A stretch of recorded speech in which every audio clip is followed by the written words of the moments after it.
brought to you by the Every Dollar app. Start budgeting for free today. The big, beautiful bill. I thought that was a nickname. They actually named the law that, which is trippy, to say the least. Beautiful? It's just such a strange adjective for a piece of paper. I think it's pretty cool. I mean, it's kind of fun. But so everybody's wanting to know, okay, is the world going to come to an end because of it, or is the world honestly going to get better? Well, as usual with Washington, there's some things that are good and there's some things that are not good. And you can just kind of go with that. You know, I don't think there's any bill that universally will help anyone and everyone. Well, because that's not the government's job, by the way. It's your job to help you. Quit waiting on the White House to fix your house, in other words. So, but anyway, everybody's wanting to know all this. So we thought we'd spend a segment on it anyway. I'm not going to spend the rest of my life on it, but I probably will because a lot of stuff's going to come up over the rest of my life. But anyway, first thing is the 2017 tax cuts were made permanent. They were scheduled to run out. And that's huge because the main thing that happened is 90-some-odd% of Americans take the standard deduction, do not itemize. And the 2017 raised the standard deduction super high, and so it keeps you from having to pay federal income tax for a whole bunch of you at all, just because you get this huge standard deduction. That's some real savings for most people. And they increased it another $1,500 in 2025, not for 24, but for 25, which when you file next year, you'll see that.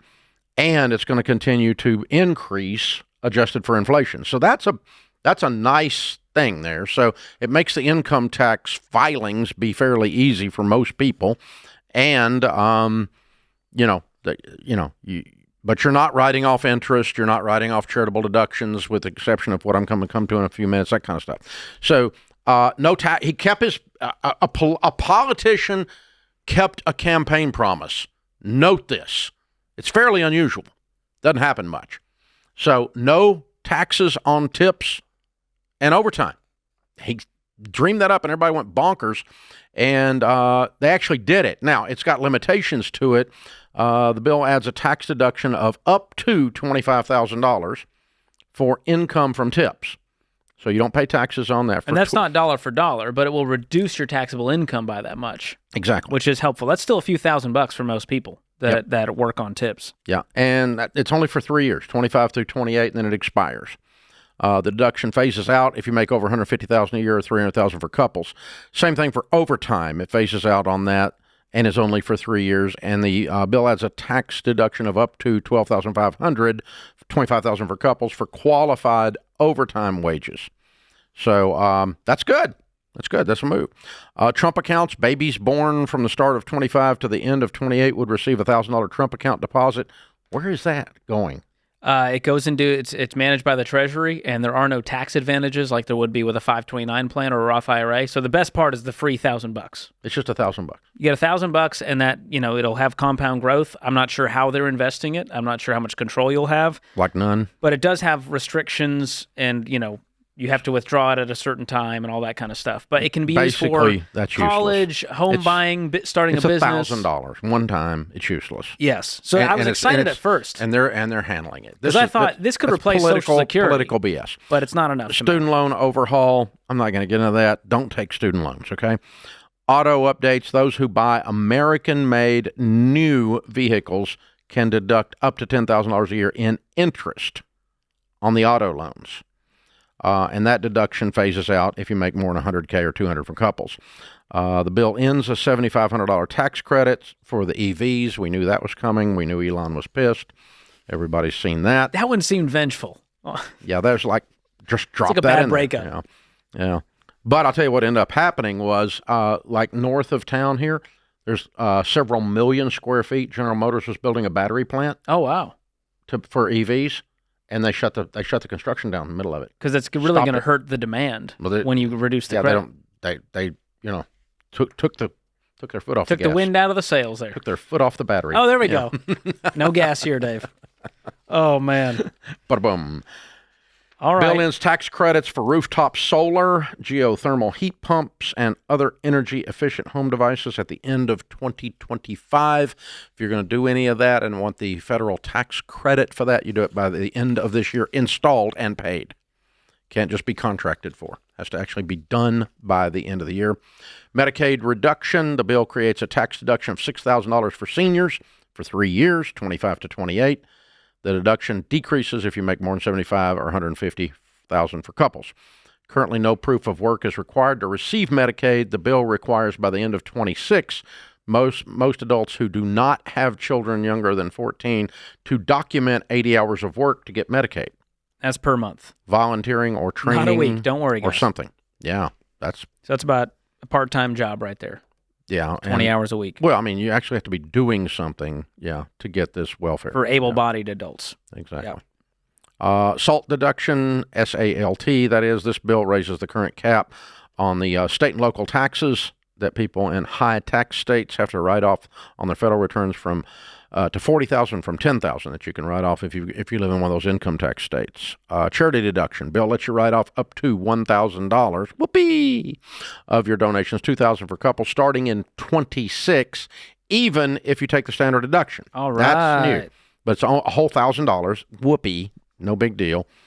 Tax credit for children, $2,000. It raises it to $2,200 and adjusts for inflation after that. So that continues as part of the 2017 bill. HSA, more people are eligible and money can be used for more expenses like gym memberships. That's a cool one. That's neat. I'm a big fan of the health savings accounts. 529 can be used for more expenses like tutoring or dual enrollment fees, workforce training after high school. This is great for the trades. You can. Mike Rowe will love this. The trades will be kicking up. That's good. And so basically a bunch of little tiny stuff. There's no big, beautiful thing in here. Yeah. It's a bunch of nickel and dime stuff. I mean, the top tips, I think the big one's no taxes on tips and overtime. But if you're not going to take out a car loan and you're not going to take out a student loan. Why not give the benefit to anyone who buys an American-made car, whether they use debt or not? Something, yeah. Why only let the people who took out debt benefit from this? That's an odd one. Yeah, help. Thank you to the banking. That's America. Banking lobbyists. Here you go. Involved there. Yeah. We'll make sure we're in debt. Spending like you're in Congress, it raises the debt ceiling by $5 trillion, which estimates are that'll probably last about the time that Trump is in office. And then they'll have the bump into the ceiling again. So that debt ceiling, they just keep raising it. How high can this roof go? That's the question. Before it collapses. Maybe if you were going to buy solar, or maybe if you're going to buy an EV, or maybe, and the EVs go away, I think that was September 30th. You can still do the EV thing up to September 30th. Out, yeah. And then, but really, there's not anything in here that's going to change your life. I don't see any someone on a golden horse riding in to save your day here. Mm-mm. There's some tax cuts, so if for the people that were doing well, the best thing that they did, the biggest thing, and it's kind of quiet on this, the way this is written up, is that they just made permanent the 2017 stuff, which is really big stuff. Yeah. In 2017, the thing they did do for those of you that run a small business is they brought the R&D write-off back. Thank God. If your business is under 31 million annually, you can start immediately taking your R&D tax credits back. That had been in place for like 75 years and went away 2 years ago. Weird. Because they didn't renew it because Congress sat on their thumbs, which they usually do. And so small businesses were getting slammed because they lost a huge depreciation issue on R&D. I know I did. If your business is more than 31 million, it's still coming back. If you're, like ours is about 300 million, so we don't qualify.